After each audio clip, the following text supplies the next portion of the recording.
जय श्री कृष्णा, राधे राधे, जय महाकाल। शुरू करते हैं आज का व्लॉग और आप सभी को जया एकादशी की हार्दिक शुभकामनाएं।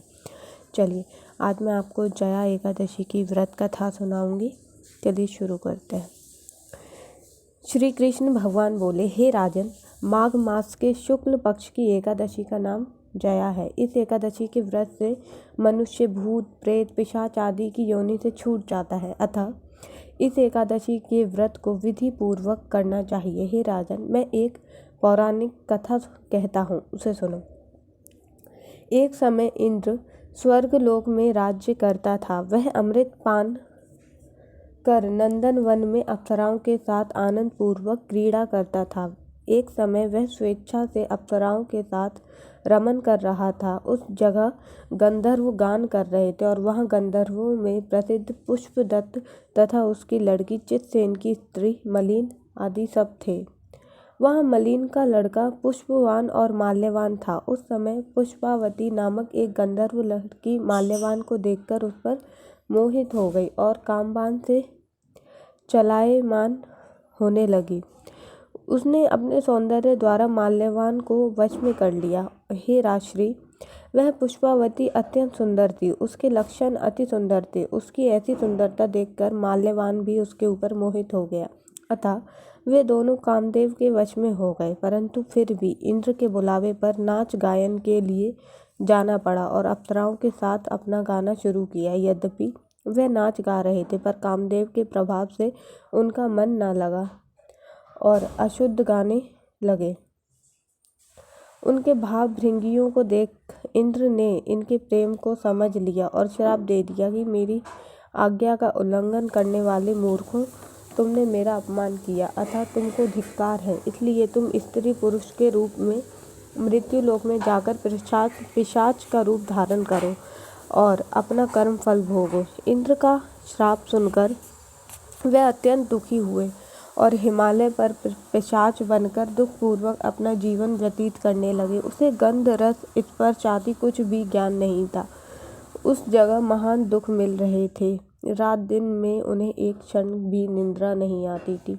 उस स्थान पर अत्यंत सर्दी थी, जिसके कारण उनके रोमांच खड़े हो गए।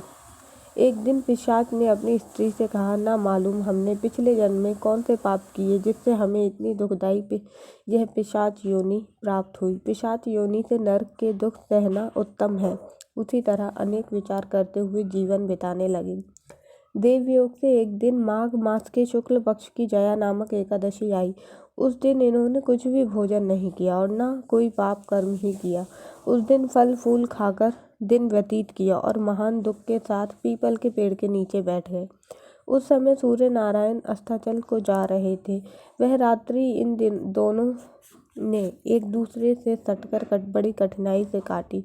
दूसरे दिन सुबह होते ही भगवान के प्रभाव से इनकी पिशाच देह छूट गई और अति सुंदर देह धारण कर तथा सुंदर वस्त्राभूषणों से अलंकृत होकर स्वर्ग लोक को चले गए। उस समय आकाश में देवतागण तथा गंधर्व उनकी स्तुति करने लगे। नागलोक में जाकर उन दोनों ने देवराज इंद्र को प्रणाम किया। इंद्र को भी इनका अपने प्रथम रूप में देखकर महान आश्चर्य हुआ और उनसे पूछने लगे कि तुमने अपनी पिशाच देह से किसी प्रकार छुटकारा पाया, सो सब कहो।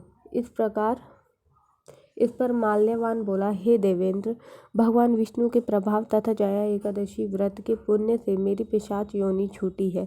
इंद्र बोले, हे माल्यवान, एकादशी व्रत करने से तथा विष्णु के प्रभाव से तुम पिशाच देह छोड़कर पवित्र हो गए हो और हम लोगों के लिए वंदनीय हो गए हो, क्योंकि शिव तथा विष्णु भक्त हम लोगों के वंदना करने योग्य हैं। अतः आप धन्य हैं।